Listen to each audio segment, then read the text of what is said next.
Excellente soirée à vous tous, mesdames, messieurs, bienvenue à ce journal.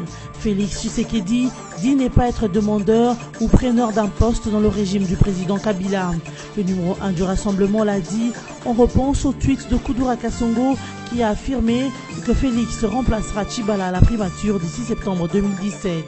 L'UDPS a, elle, souligné que seule l'application intégrale de l'accord du 31 décembre 2016 les intéresse et non les postes politiques. Et puis l'appréciation du niveau d'exécution de l'ensemble des réformes et mesures arrêtées par le FPI pour son redressement. C'est donc l'objectif de l'atelier de 3 jours organisé au Cercle de Kinshasa. Au cours de ces assises, le FPI vise une évaluation globale pour mettre en place des mesures d'ajustement pour atteindre ses objectifs 2017, mais aussi préparer le programme et le budget 2018. L'actualité en dehors de nos frontières, 2 conseils économiques du président américain Donald Trump ont été dissous par lui-même face aux multiples démissions des PDG de ces conseils. Ces derniers ont réagi à propos de l'attaque de Charlottesville par les racistes alors que Donald Trump n'a pas condamné ces manifestations racistes. Une attitude qualifiée d'inacceptable par les anciens présidents américains et les hautes personnalités républicaines. Félix Tshilombo Tshisekedi serait-il successeur favori de Tshibala à la primature? La question mérite d'être posée car les rumeurs persistent sur son accession à la primature en remplacement de Bruno Tshibala. Tout est donc parti d'un tweet de Kudura Kasongo, ancien directeur de communication du président Joseph Kabila. Il a affirmé que Félix Tshisekedi est pressenti successeur favori de l'actuel locataire du numéro 6 de l'avenue Roi-Baudouin, Bruno Tshibala. Depuis, ce tweet fait l'affaire des internautes. Chacun y va de son commentaire et de sa coloration politique. Du côté de l'IMT, on fait savoir que Fachine jure cependant que, par l'application intégrale de l'accord du 31 décembre qui prévoit au plus tard le 31 décembre 2007 la tenue effective des élections. Au cas contraire, soutient Mordicus Fachi, une transition de 6 mois sans le président Kabila serait la bienvenue. Augustin Kabouya, porte-parole de l'UDPS Limité, propose un schéma inversé pour répondre à Kudura. Il estime que Félix Tshisekedi peut bien aussi être désigné président de la République et l'actuel président Premier ministre.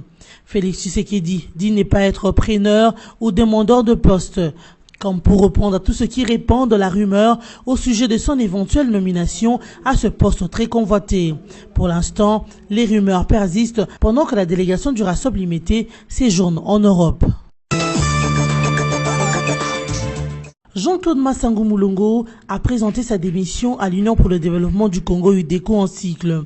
L'ancien gouverneur de la Banque centrale du Congo et président de l'UDECO a souligné dans sa lettre qu'une fois investi selon les statuts et le règlement qui régissent l'UDECO, sa vision politique, sa rigueur de gestion et son plan de restructuration et de modernisation du parti n'ont pas rencontré l'assentiment de certains hauts cadres ambitieux à la recherche de postes. Par conséquent, cela a créé un climat malsain entretenu et soutenu qui a abouti à une scission de l'UDECO. C'est ainsi que ne pouvons pas accepter ce climat et pour des raisons d'honneur et de dignité, il a décidé de jeter l'éponge afin de se libérer. Par ailleurs, il est à noter que Jean-Claude Massango Moulongo a succédé au feu Banza Moukalai, autorité morale de l'Union pour le développement du Congo, mort en mai 2016. 2 combattants tués et 2 militaires FARDC blessés dans un accrochage entre l'armée congolaise et les combattants Raïa Mutomboki dans la nuit de mardi à mercredi 16 août en territoire de Walungu au sud Kivu.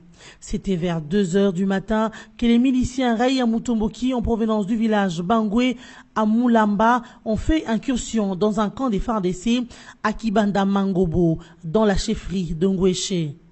Selon la société civile locale, la milice Raïa Mutomboki cherche à contrôler l'axe Kimbiri-Chabunda dans le souci d'imposer des taxes auprès des usagers de ce tronçon routier. Cette structure pense aussi que la milice Raïa Mutomboki veut attaquer les FARDC pour devenir aussi célèbre que les seigneurs de guerre Yakutumba. Celui-ci affronte régulièrement les FARDC dans le territoire de Fizi. Du reste, le commandement FARDC basé à Ndibira a dépêché une équipe à Kibanda Mangobo pour renforcer en munitions les troupes au front.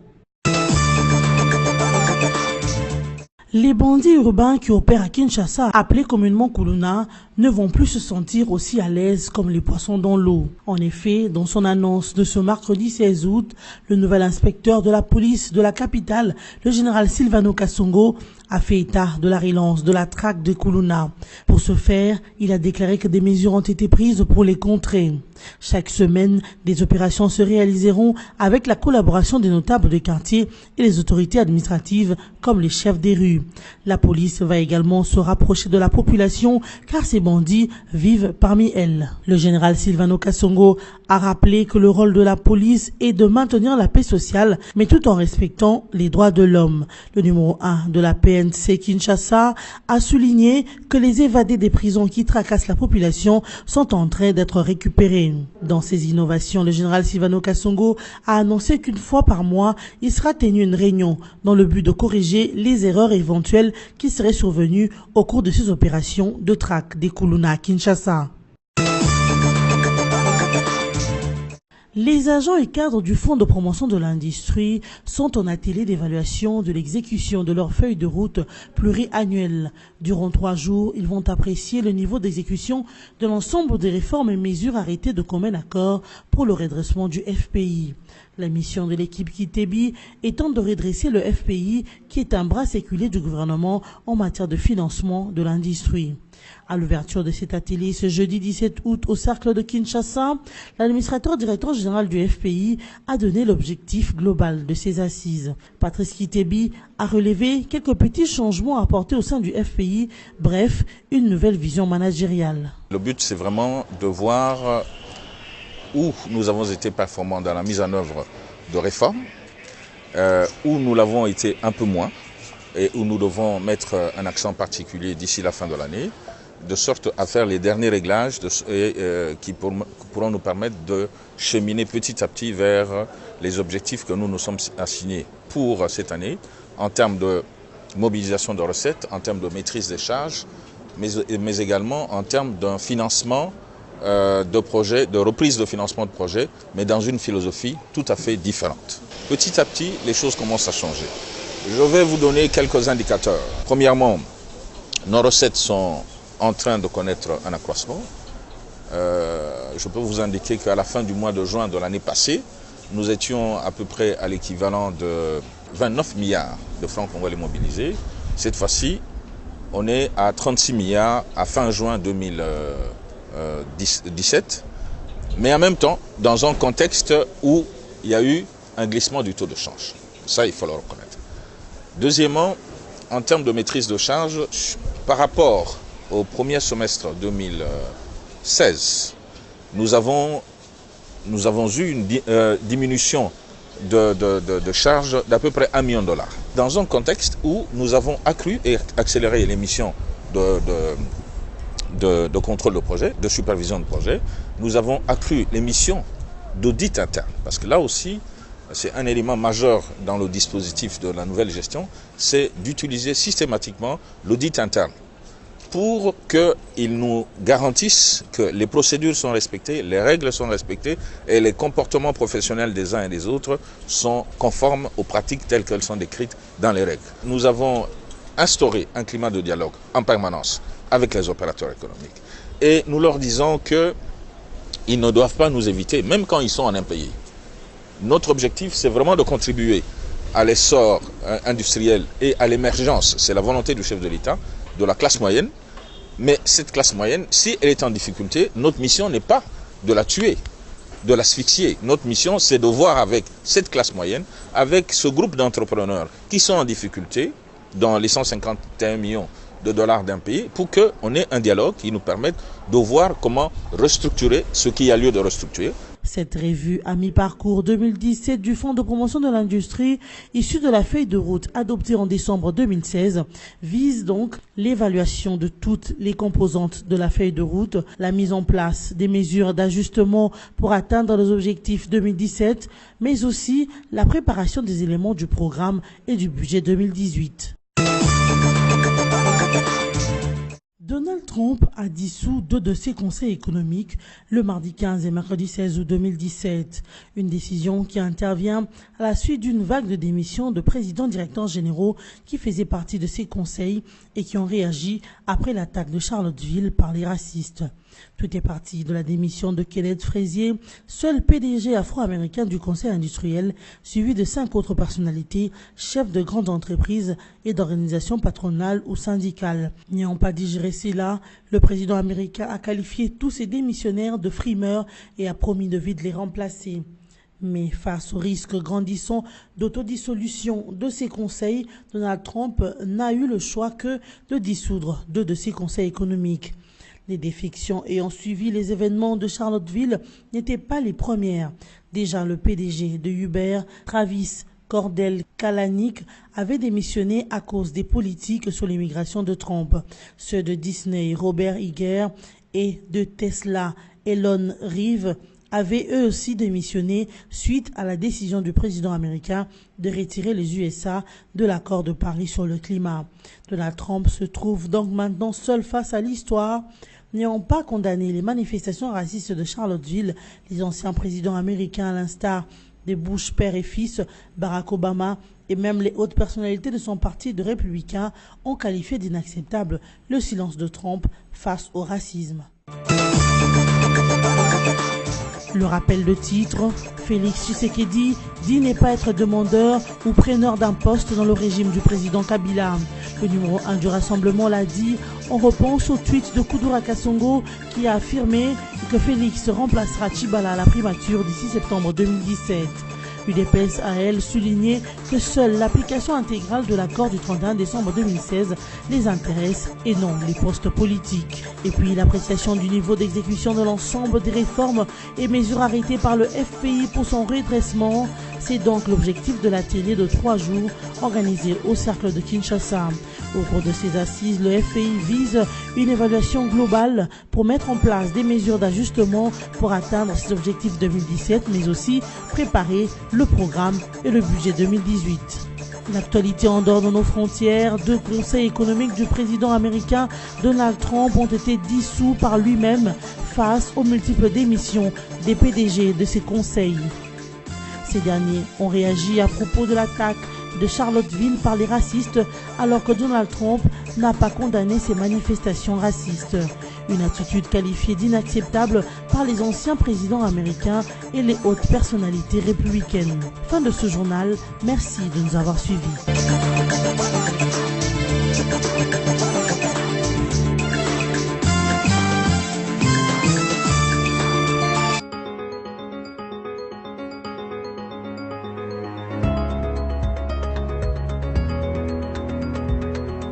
Bienvenue à cette revue de presse, mesdames, messieurs. Voici les résumés des journaux en ligne de ce jeudi 17 août 2017. Syndicat de Kolo décide de supplanter Katumbi et les autres opposants. C'est ainsi que titre le site d'information congovirtuel.net. D'après le site du groupe BSC, le mal des opposants congolais s'étale au grand jour avec l'affichage de la nouvelle ambition des syndicats de Kolo qui est décidé à damer les pions à Moïse Katumbi et à tous les autres opposants. Legendre s'appuie désormais sur son puissant beau-père pour réussir son pari.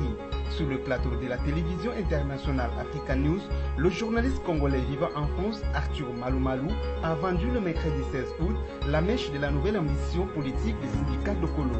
Arthur Malumalu a estimé que le syndicat de Kolo a reçu au préalable une autorisation de son beau-père, Eduardo Santos, le président angolais, avant de mettre en place son mouvement citoyen dit Congolais Debout. À peine rendu public, cette information a fait dire aux observateurs qu'après avoir goûté aux recettes politiques congolaises, syndicat de Kolo a compris qu'il pouvait faire son chemin à lui en s'appuyant sur son puissant beau-père.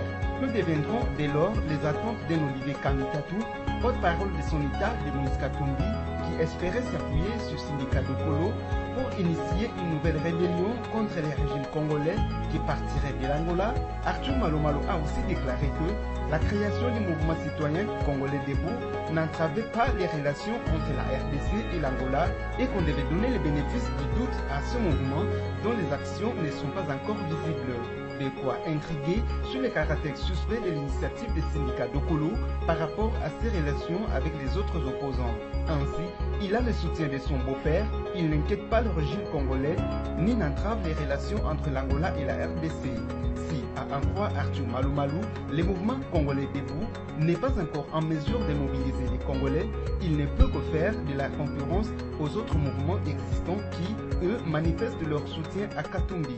La faune politique congolaise doit désormais compter avec Sindika Dokolo qui veut, lui aussi, se tailler une place sous le soleil après avoir eu à cheminer avec les opposants d'Irasop Limité qui l'ont brandi comme leur atout de premier plan, conclut congovirtuel.net. Poursuivons cette revue de presse avec Forum des As qui écrit à sa manchette « Rumeur persistante sur son avènement à la primature. Félix Tshisekedi, pas demandeur. Ça court dans la ville, toute la ville. Depuis quelques jours, des rumeurs persistantes font état de l'avènement de Tshisekedi Junior à la primature. Dans cette fougue, très peu usent du conditionnel. Certains vont loin jusqu'à dire que tout se jouera au mois de septembre prochain. Selon les auteurs de ces affirmations, un nouveau gouvernement serait dans le pipeline du Palais de la Nation. Sur la mouture, Fachi figure en tête de liste pour remplacer l'actuel Premier ministre Bruno Tshibala. Tout serait donc parti d'un tweet de Kudura Kasongo.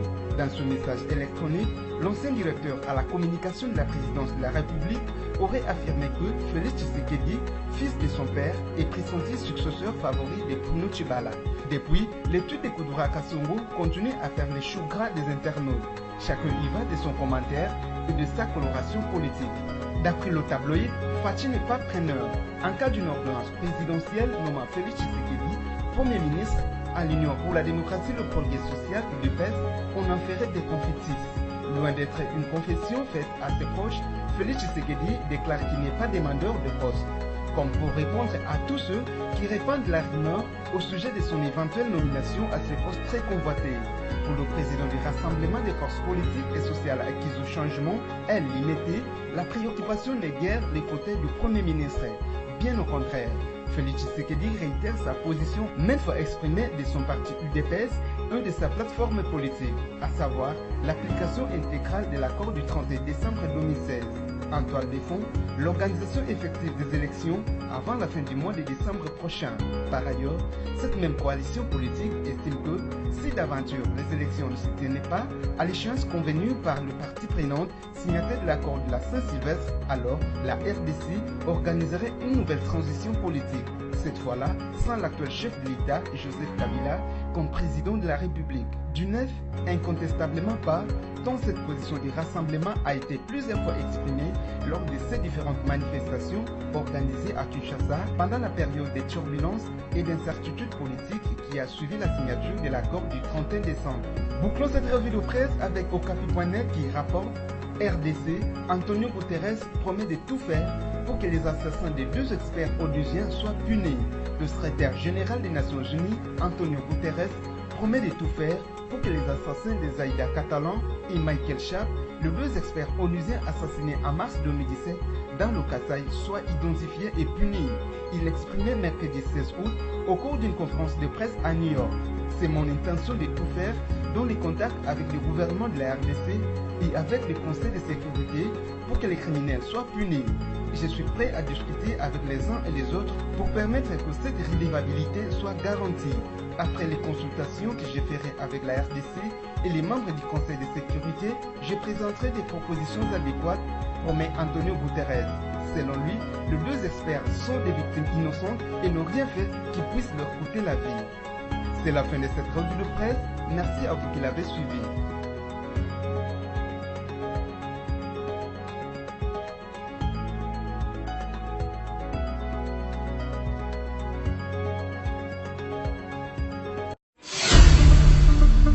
Congo Panorama, votre magazine d'actualité est de nouveau dans vos bacs, dans sa 24e édition, toujours aussi riche que diversifiée. Découvrez nos rubriques telles que la coopération et la diplomatie avec Joseph Kabila et Al-Sisi qui renforcent l'axe Kinshasa-Le Caire.